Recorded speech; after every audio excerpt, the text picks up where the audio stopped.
Hi అండి అందరికీ. అందరూ బాగున్నారా? ఆనందాలకు సంతోషాలకు నిలయమైన లక్ష్మీ నిలయం ఛానల్కు స్వాగతం. మావయ్య గారు గార్డెన్ మొత్తం అంతా చూపిస్తున్నారండి. అదొకసారి ఇప్పుడు మనం అందరూ కూడా వెళ్ళి ఒకసారి చూపిద్దాం. ఒక్కొక్క చెట్టు పేరు తెలిసినంత చెప్తాను.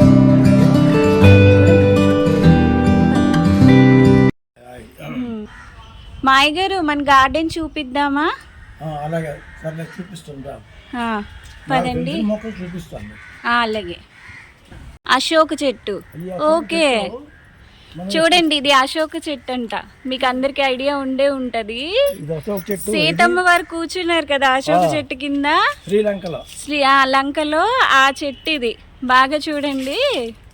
తర్వాత దీని తాలూకా ఆయుర్వేద గ్రంథంలో దీని తాలూకా ప్రతి ఆకు వేరు అన్ని కలిపి మంచి ఔషధంగా పనికొస్తామని పూర్వీకులు రాశారు.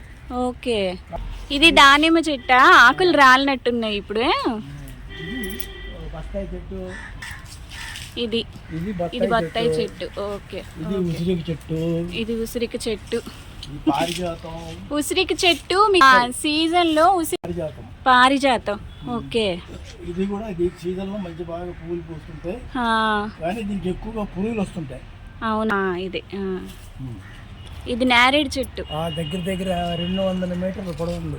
అబ్బో, 200 మీటర్లు. ఏది మాయ గారు చెప్పండి?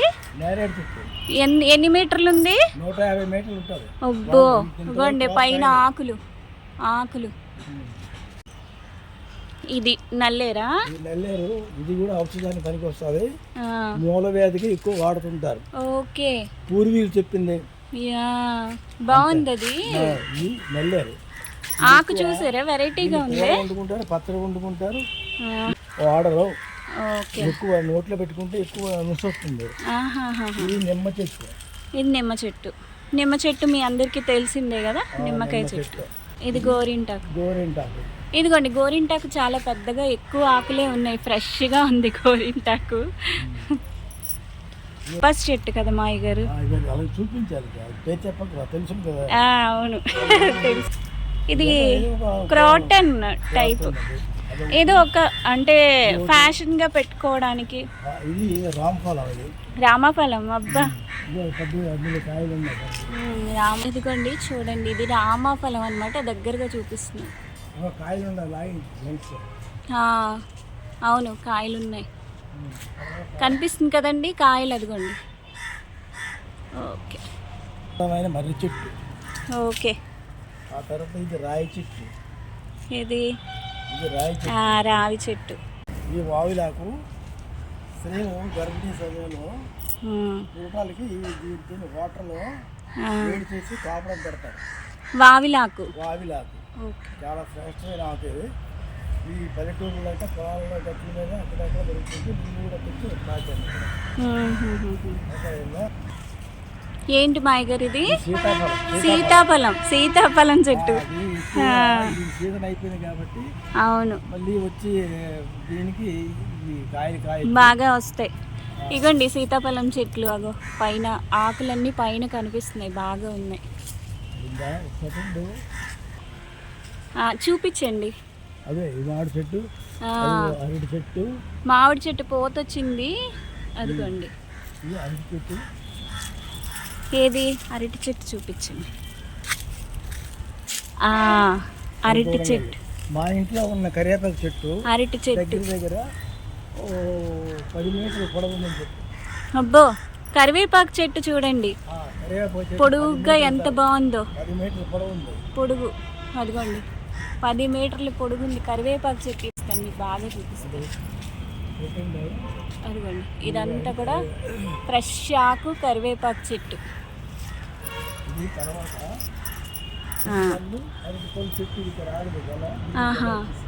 ఓకే,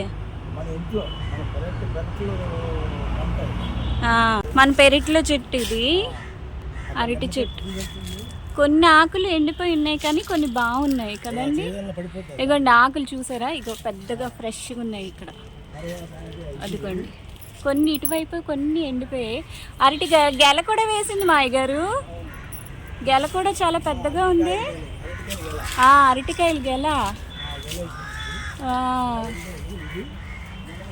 అరటికాయలు గల మునగ చెట్టు. కూడా చాలా శ్రేష్టమైనది. అవును, ఇది సి విటమిన్, డి విటమిన్ పూర్వీకులు చెప్పినట్టుగా దీన్ని వాడుకోవాలి. అవును. మరి దీని కాడలు, పువ్వులు అన్నీ పనికొస్తాయి. ఇది శ్రేష్టమైన చెట్టు, ఇంట్లో ఉండాలి. కానీ గొంగళ పురుగు బెడత ఎక్కువ ఉంటుంది. ఓకే, అది గొంగళ పురుగు బెడత ఎక్కువ కనబడిందా? ఆ తర్వాత దీన్ని ఇంకోండి ముద్ద మందారం. ఏది చూపించండి. ముద్ద మందారం ఆగోండి, ముద్ద మందారం చెట్టు. ఇది ఇగో మందార పువ్వు ఒకటి ఉంది, విడింది. మీకు బాగా చూపిస్తాను ఉండండి. అదిగోండి మందార పువ్వు కనిపిస్తుంది కదా, అదన్నమాట. చూసారు కదండి మొక్కలు, వాటి పేర్లు, వాటి యొక్క ఔషధ గుణాలను కూడా ఎంత బాగా చెప్పారో మావయ్య గారు. వీడియోని ఇక్కడితో ఎండ్ చేస్తున్నానండి, కానీ చాలా మొక్కలు చూడవలసినవి ఉన్నాయి. ఇంకా కూడా మరో వీడియోలో ఆ చూడవలసిన మొక్కల్ని కూడా చూసేద్దాం.